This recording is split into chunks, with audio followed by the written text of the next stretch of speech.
ആര് എന്തൊക്കെ പറഞ്ഞാലും നീത തനിക്കൊരു ബാധ്യത അല്ല എന്ന് ഹേമ വ്യക്തമാക്കുകയാണ്.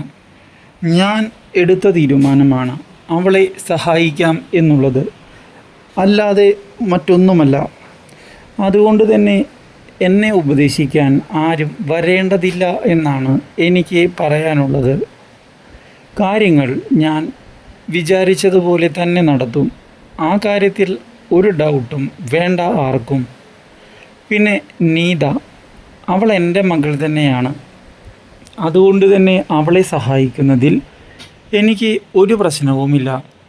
ഞാൻ ഇനിയും അവളുടെ കൂടെ തന്നെ നിൽക്കും. ആ കാര്യത്തിൽ ആർക്കും ഒരു ഡൗട്ടും വേണ്ട എന്നാണ് എനിക്ക് പറയാനുള്ളത്.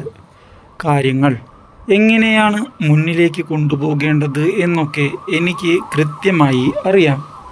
അതുകൊണ്ട് തന്നെ ഞാൻ ഇനി കാര്യങ്ങൾ എൻ്റെ രീതിയിൽ നീക്കുക തന്നെ ചെയ്യും എന്ന് വ്യക്തമാക്കി പോയതോടെ ഞെട്ടി നിൽക്കുകയാണ് എല്ലാവരും.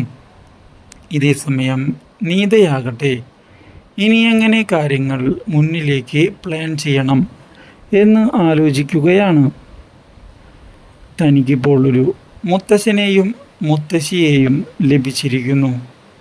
അവരുടെ സ്നേഹം തനിക്ക് കിട്ടിക്കൊണ്ടിരിക്കുന്നു. ഒരു വിധത്തിൽ നോക്കിയാൽ അതൊരു ഭാഗ്യം തന്നെയല്ലേ എന്ന് ആലോചിക്കുകയാണ് ഇപ്പോൾ അവൾ. ഒരിക്കലും ഇങ്ങനെയൊരു വഴിത്തിരിവ് തൻ്റെ ജീവിതത്തിൽ ഉണ്ടാകും എന്ന് കരുതിയതല്ല.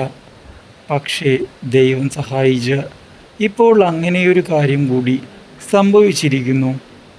താൻ അത്രയധികം സന്തോഷത്തിലാണ് എന്ന് ഉറപ്പിക്കുകയാണ് അവൾ.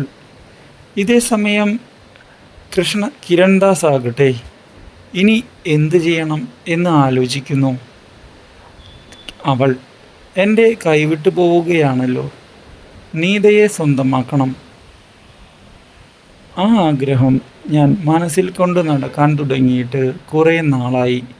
പക്ഷേ ആ സൂരജ്, അവനാണ് ഇപ്പോൾ എന്തിനും ഏതിനും എനിക്ക് തടസ്സമായി വന്ന് നിൽക്കുന്നത്. അതുകൊണ്ട് തന്നെ ആദ്യം അവനെ ഇല്ലാതാക്കുകയാണ് വേണ്ടത്.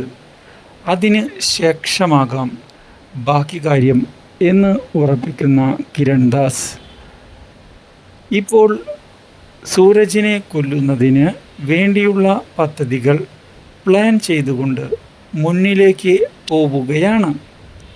എന്നാൽ ഇതേ സമയം സൂരജാകട്ടെ നീതയുടെ ജീവിതത്തിൽ വന്ന് സംഭവിച്ച പോസിറ്റീവായ കാര്യങ്ങളെപ്പറ്റി ആലോചിച്ച് സന്തോഷിക്കുകയാണ്.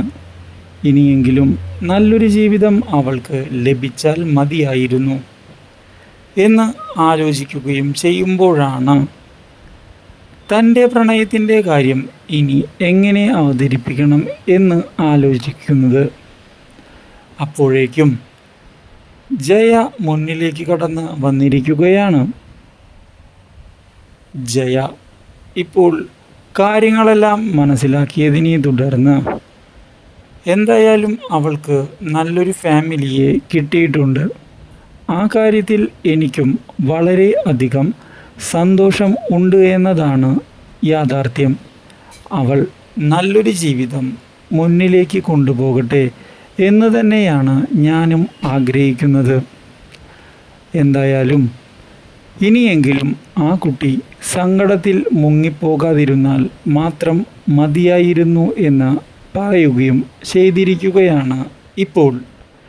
പക്ഷേ ഇതേ തുടർന്നാണ് നീതയെ ഞെട്ടിച്ച കിരൺദാസിൻ്റെ അപ്രതീക്ഷിതമായ ചതി നടക്കുന്നത്. കൂടുതൽ അപ്ഡേറ്റ്സിനായി ചാനൽ മറക്കാതെ സബ്സ്ക്രൈബ് ചെയ്യുക.